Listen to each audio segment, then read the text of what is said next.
আসসালামু আলাইকুম ওয়া রাহমাতুল্লাহ। সুপ্রিয় দর্শক শ্রোতা, আপনারা সবাই জানেন আমাদের সকল মুসলমানের হৃদয়ের মণিকোঠায় যে এই ঘরটি অবস্থান করে সেটি আল্লাহর ঘর, পবিত্র কাবা। এখানে হজ এবং রমজানের সময় তিল ধরনের ঠাঁই থাকে না, হাজিতে হাজিতে পরিপূর্ণ হয়ে যায়। এক অভাবনীয় দৃশ্যের সৃষ্টি হয়, যা স্বচক্ষে না দেখলে বুঝার কোনো সুযোগ নেই। পৃথিবীর বুকে এমন একটি ঘর আছে যেখানে পৌঁছানোর স্বপ্ন লালন করে কোটি কোটি মুসলমান, যে স্থানকে কেন্দ্র করে প্রতিদিন 5 ওয়াক্ত নামাজে দাঁড়িয়ে যান বিশ্বের 200 কোটিরও বেশি মানুষ।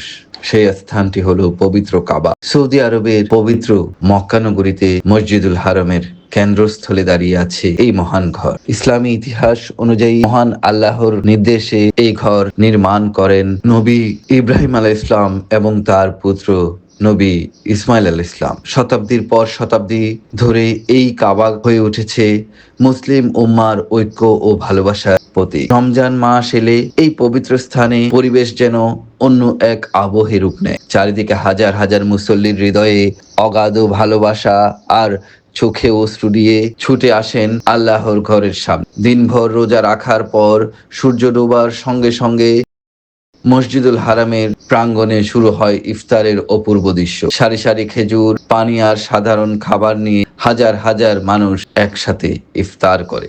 ইফতারের পর শুরু হয় মাগরিবের নামাজ। তারপর গভীর রাতে লক্ষ লক্ষ মুসল্লির কণ্ঠে ধ্বনিত হয় তারাবির তেলাওয়াত। পবিত্র কাবাকে কেন্দ্র করে অবিরাম চলছে তাওয়াফ। কেউ করছেন দোয়া, কেউ অশ্রুসিক্ত চোখে চাইছেন ক্ষমা মহান রবের কাছে।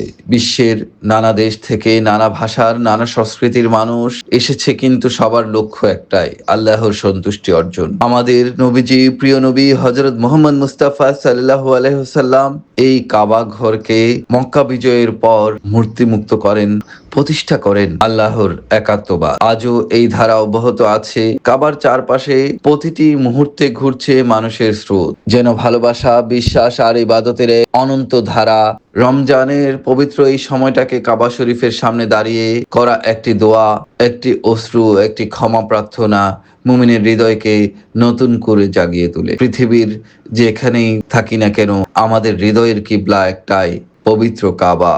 আল্লাহ আমাদের সবাইকে এই পবিত্র কাবা ঘরের সামনে দাঁড়িয়ে ইবাদত বন্দেগী করার, হজ ওমরা সম্পাদন করার, কাবার তাওয়াফ বারবার করার, কাবা চত্বরে বারবার আসার তৌফিক দান করুন। আমিন।